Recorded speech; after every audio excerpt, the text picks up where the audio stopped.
The Transformers tragedy. When I think about the new Transformers movies directed by Michael Bay, I think stupid explosions, I think crummy acting, I think not very well written scripts, and I think terrible actresses that are hot for the sake of being hot, but not actual actresses that can act well. But what do I mean by tragedy? Well, obviously there's been a lot that's gone wrong with these movies, but there's been a lot that's gone right. For example, the character design in terms of how the Autobots and Decepticons are made is, unmatched. It is so well done and it is very creatively done. The sound design is expertly done. Transformers 1, ironically, probably had the best CGI in any of the movies. Ever since then, it went down. But if I'm looking at the first Transformers movie, I see a lot of potential there, and I see that the sequel could have honestly had a classic on our hands if they fixed the problems of the first one. But they didn't, and they just made it go progressively worse. The second one was terrible, the third one was okay, the fourth one was terrible again, and from what I've heard, the fifth one is even worse than the fourth one, so there's no way I'm wasting my money on that.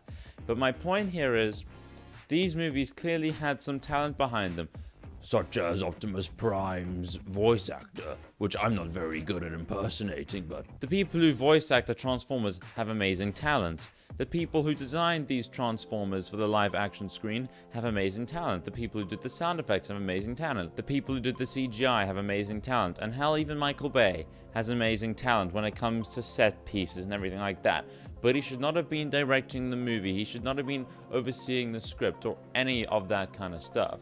Obviously, the problem with these movies is the money-hungry attitude and the writers and director. Mostly the director, in my opinion. The musical score is pretty good, granted it is a little generic. It's almost like they steal from Hans Zimmer at times, but the musical score is still very nice to listen to, and it fits with the Transformers very well. The first movie legitimately had some great scenes in there that are worthy to watch over and over again on YouTube, but is it worth watching the whole movie again? Not really, considering how many annoying subplots there are in that movie that just don't get resolved, such as the whole Sector 7 thing and all of that. It's just unnecessary. Now, one thing a lot of people don't like about the Transformers movies is that they focus on the humans a little bit more. I don't have a problem with that, it's just the way they do it. For example, with the military talk, it's just a bunch of gibberish that actually means nothing, that's meant to sound cool, and that just kind of falls flat at the end of the day. I'm honestly hoping that in maybe 10 years from now, we can get another generation of Transformers movies that is directed by a different person, but has the same minds behind the character designs and the voice actors. Now, I'm not saying they need to be exactly identical, but they really have something special with the way the Transformers were designed in the first movie, and even the second to third. And they've kind of lost their way after that now, in my opinion. They hit all the right marks, except for the story and the directing and all that kind of crap.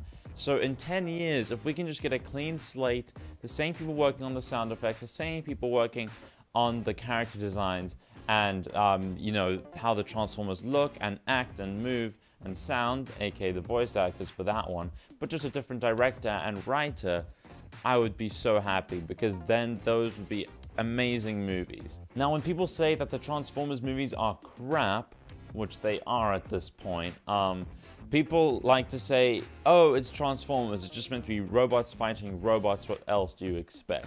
Now, I expect evolution in a series, if I'm being totally honest. If we look at Adam West's Batman, the first Batman to appear on the television screen, it was funny and it was a good series in a way, but it was nothing compared to what we got later on.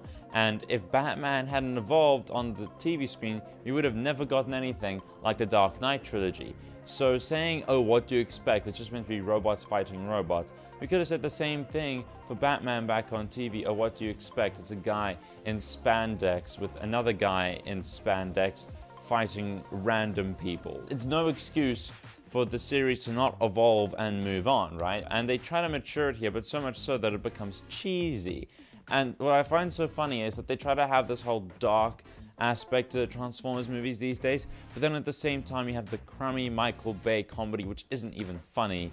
You have the actresses, which are extremely attractive but aren't very good at being actresses, and they pretty much add nothing to the movie when you actually think about it. And then you have all these random side plots. After the first movie, I was like, okay, this can become something great if A, they lose Megan Fox, and B, they get their writing down and get rid of the subplots. But didn't happen, got even worse. So yeah, as this video is called The Transformers Tragedy, I think it is pretty fitting. There's just so much that went wrong and so much that went right, which is what makes it a tragedy in my opinion.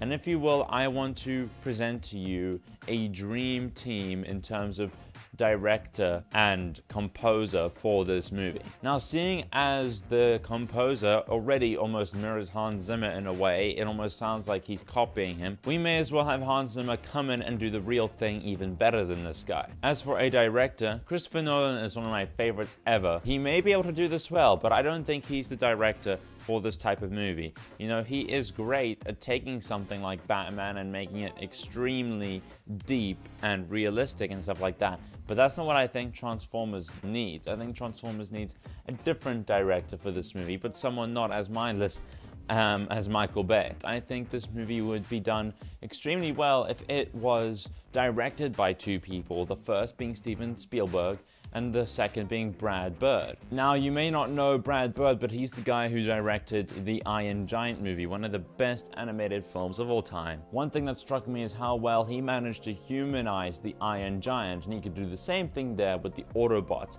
especially with the whole they have to hide thing. He was so good at that, and he was so good at making the Iron Giant alien to the world, but like you wanted to see more of him, and you wanted him to learn. And that's exactly what the Autobots are, in a way, except for the fact that they do a bit of research before they come to Earth. So Brad Bird could handle the whole aspect of the characters of the Transformers, and even some of the stuff when it just comes to the normal humans. And I think Steven Spielberg would excel in handling the characters that are human, like Sam Witwicky or whoever we get in this new dream Transformers franchise, which will probably never happen. Because Steven Spielberg is great at taking the character of someone on screen and bringing it to you. He is really great at accentuating that and making you feel just raw emotion for something. He's also great at not making it too cheesy, which is something I think we would need. Now, Steven Spielberg has had a lot of comedy in his movies. Sure, it isn't the type of Marvel comedy where it's just random one-liners that kind of make you chuckle. It's actual good comedy, like in his Indiana Jones movies. All the comedy is organic in the sense that it comes from the situation they're in.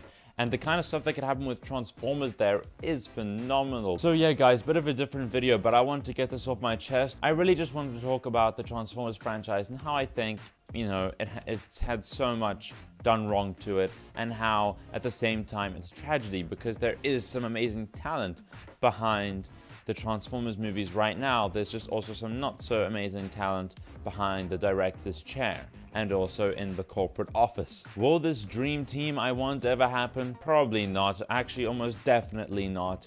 But I think it is the perfect mix for the Transformers movies. I just want more out of movies these days. It seems we're either getting remakes, which sometimes are good, or we're just getting not very good movies.